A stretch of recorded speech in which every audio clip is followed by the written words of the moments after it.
I believe the one single trait that I have that will be most beneficial is my ability to communicate with people, the ability to go to law enforcement committee meetings, the ability to go to finance committee meetings, the ability to go to the board meetings, not just to represent what I'm trying to get across through the sheriff's department, but the ability to sit and listen to what's going on in every department within Washburn County.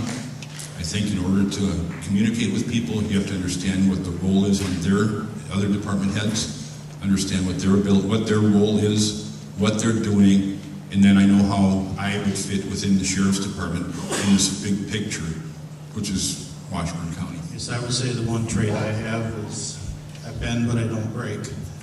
I will stand there, I will stick in the fight, no matter what happens. You know, I may be down, but I'm not out, and I will keep coming back. I'll back up the officers.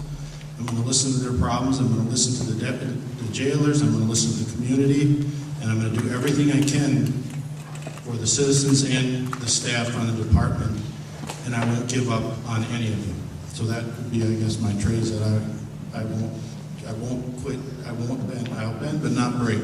I got to go with leadership. And leadership takes on many forms, or many concepts, or many parts of leadership.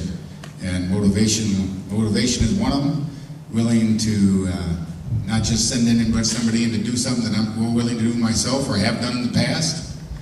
I think managing the office of sheriff, the budget, the people, personnel, all comes from leadership. And there's also this other old adage that I've always believed in, that a leader is only as good as those who follow.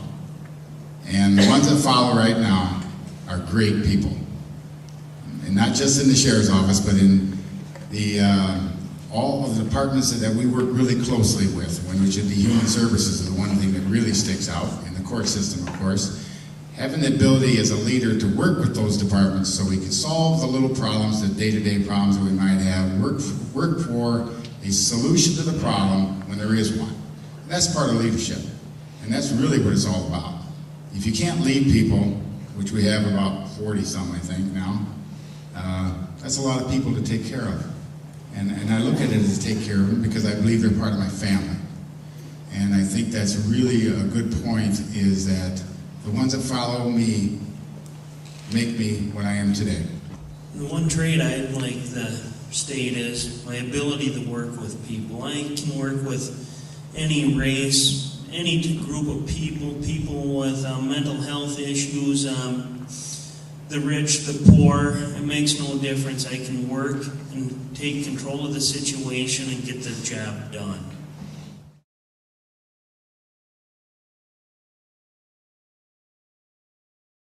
Are you against someone from the news media, and the other question was, or from some organization, to be at the polling place to make sure the votes are counted accurately and fairly?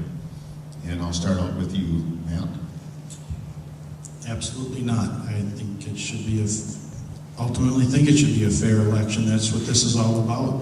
Everybody has the right to run, and you run that campaign, and the people decide, and there shouldn't be anybody tampering with votes. So I definitely believe I have no problem with someone sitting there and making sure the ballots are properly counted.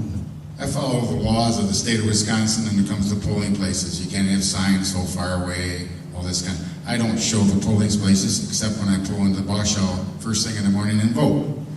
And I don't think it's appropriate to stand outside the door and shake hands. I don't do that, never have in my, what is this, like 8 or 9 elections now? I've never done that. I believe that's a choice that you should make without the interference. I believe it's going to be a fair election. The people of Washburn County just need to get out and vote. And when the votes are in, it'll determine who wins and who loses. Quick answer is no. I would have no problem with the news media being at the polling places or anybody else being at a polling place. I'll be sitting home waiting for the phone to ring. Thank you.